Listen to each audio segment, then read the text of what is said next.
Hello, Steve White, Steve Arts 89. Star Trek, classic UK comics.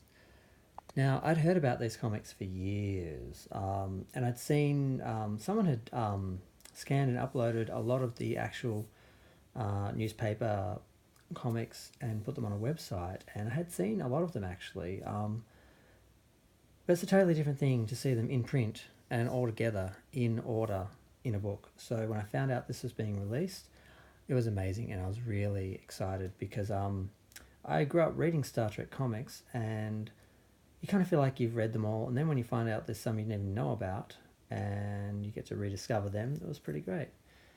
Now, there's nothing on the inside underneath the dust cover. The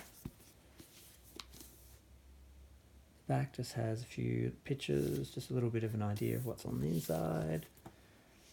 And it is the complete newspaper comics from 69 to 70.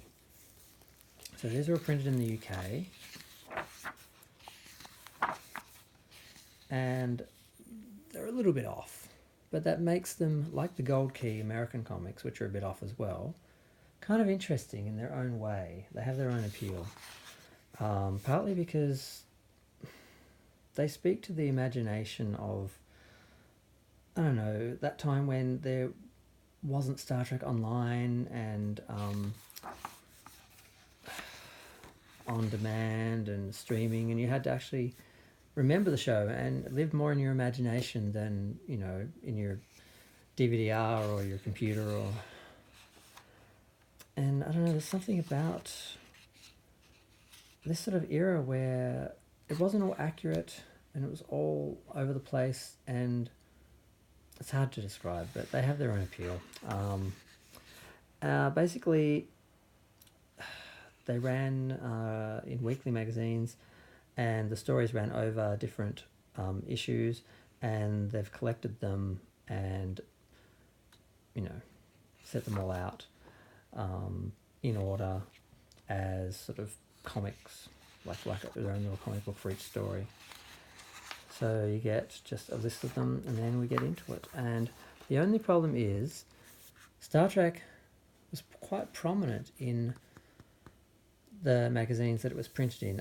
It didn't have its own magazine in the UK. They had comic magazines which would feature different characters or stories or shows that have been adapted, and you get a couple of pages for each, and each magazine would have a whole bunch of different stories, and you get it each week and read all the different stories. And Star Trek got the coveted centre 2 pages, so that was good and bad. It was good because it made it important, and it usually was the best artwork and everything, and you could do a little bit more having 2 pages to spread it over and the centre pages. But the problem is when reprinting them, you have the issue of matching up. So, and because it was done as a single page, not 2 separate pages, some of the text runs over 2 pages, which is a nightmare to get right when reprinting. But the artwork itself is beautiful. A lot of the UK magazines used ink and watercolour, and they were printed differently than the American comics, which was all dot art, 4-colour dot art, dot printing, or whatever they call it. So these are really beautiful. You just look at them, and they're just these big 2-page spreads of this beautiful, mostly accurate art. And even though I had seen a lot of these in PDF, to see them in print in good quality was amazing. And they are great quality. They look like they've gotten the original source material and reproduced it. And I still honestly haven't read these. I've read the motion picture era ones from the LA Times, but I haven't read these yet. I've had a good look through them, but I haven't actually read them. And part of what I was talking about before, they're just out there.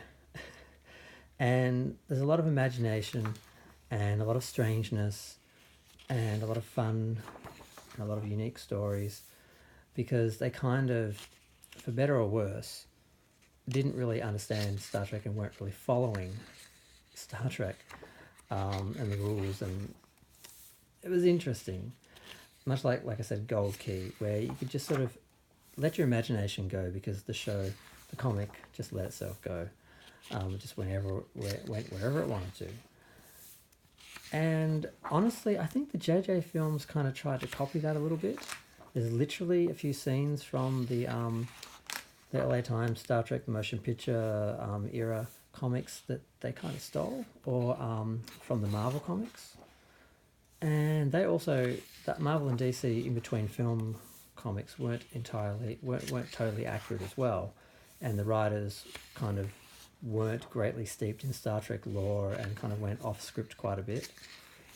But that made them interesting and individual as well. Whereas some of the later ones, which are more accurate and more in canon, were very, not predictable, but very consistent. And it had a good side and a bad side to it. So these are just beautiful. And I'm taking my time to go through these ones because unfortunately it didn't hold the center 2 pages permanently. It eventually went to being one or two pages on the inside later on. So this beautiful artwork, which is usually spread over 2 pages, eventually morphs into more like this. Now this is from a special or an annual or something, and then it goes back to the center pages again. But like I said, it doesn't last forever, and eventually, and I might have to do this in different videos, eventually you get to, God, I don't know how much longer.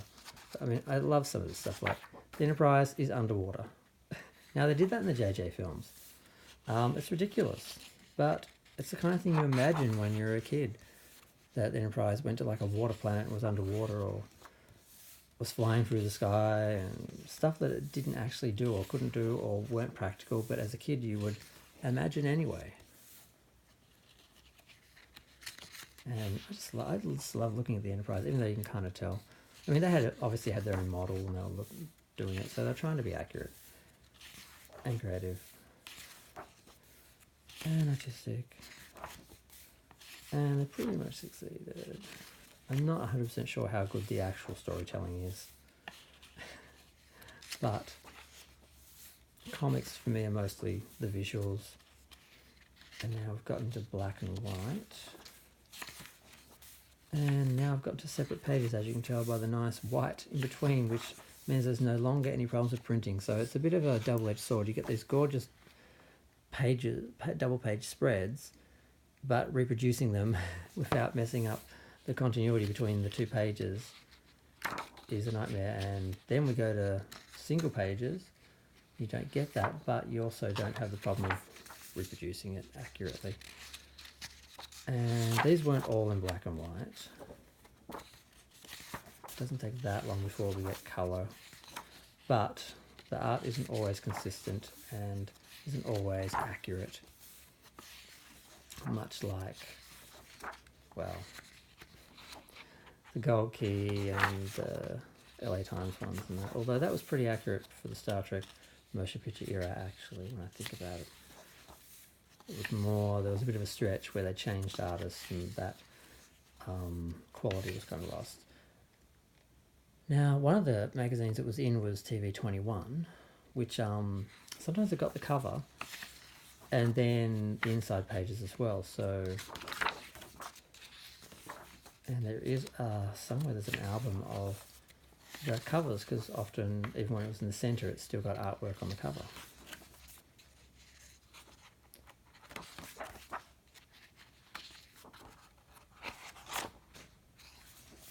So there's a lot of interesting stories, a lot of nice visuals, a lot of far out stuff, and I am excited to actually sit down and read these properly and spend a good amount of time on them, which I haven't gotten to do. It took 2 days or more to do the motion picture era newspaper comic strips, and I read them as I bought them.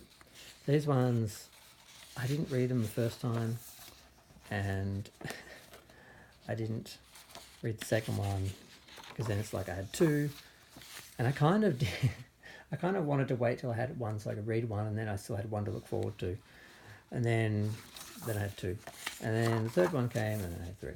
So I just didn't get around to it, but I really, really have to do it. And I don't have a lot of knowledge about them, really. There's not much I can share, because I didn't know much about them for a long time. I'd seen one or two of them back in the day when I was a kid, and I sort of thought they were more one-offs. I didn't realise they were ongoing for years like they were.